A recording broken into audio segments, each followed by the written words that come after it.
SM Store, amanah dalam muamalah.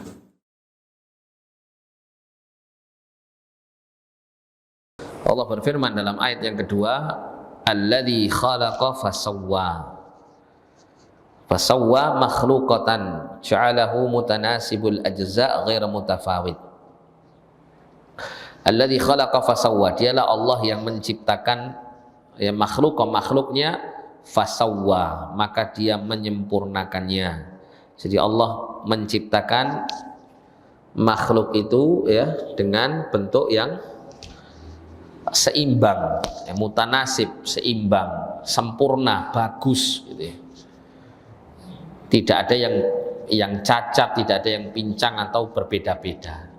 Meskipun dalam penciptaan makhluk ini ya, Allah Subhanahu wa taala juga terkadang menciptakan makhluk itu dalam kondisi tidak sempurna seperti seluruh makhluk yang Allah ciptakan dengan normal. Bukan berarti di situ ada istilah produk gagal, tidak ada, Pak. Jadi memang Allah itu menyengaja menciptakan makhluk itu dengan kondisi yang cacat, itu sebagai ujian. Ujian bagi orang yang diciptakan dalam kondisi seperti itu, dan ujian orang-orang yang ada di sekitarnya. Termasuk juga bisa mengambil ibrah di situ. Tiap-tiap orang yang senantiasa memperhatikan segala peristiwa yang ada di sekitarnya, dia akan bisa mengambil pelajaran.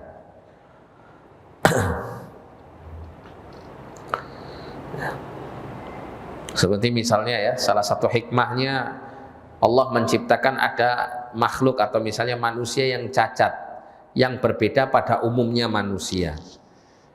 Maka bagi manusia yang ada di sekitarnya, dia bisa mengambil ibrah, pelajaran bahwa Allah memberikan tubuhnya yang sempurna, yang penuh dengan kebaikan dan kenikmatan, yang selayaknya wajib untuk disyukuri.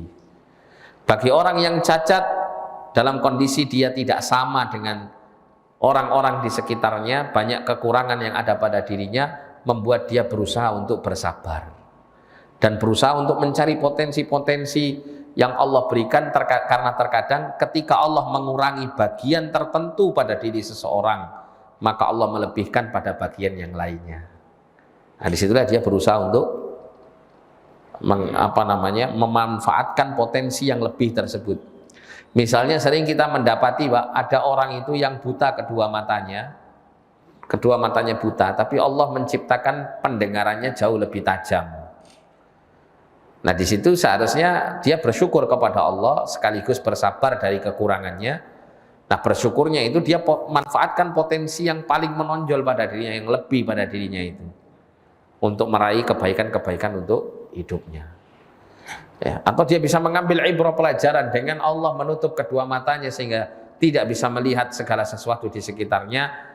Ini menjadikan dirinya itu telah terselamatkan dari salah satu sebab orang itu berdosa, yaitu melalui pandangan matanya. Belum lagi kalau kita membaca janji-janji Allah Subhanahu wa taala dan Rasulnya bagi orang yang bersabar dari musibah. Dan salah satunya dalam musibah diambil dua matanya sebagai alat untuk melihat. Jika dia bersabar, maka Allah menggantikannya dengan surga.